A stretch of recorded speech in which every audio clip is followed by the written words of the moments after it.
Quella è stata la giornata più brutta della mia vita. Tu, il fratello giovarellone, tu che mi amavi di più della tua stessa vita, come io amo te e ti amerò sempre.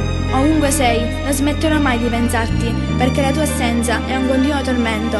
Luigi, sarai sempre nei nostri cuori e nei nostri pensieri ogni giorno.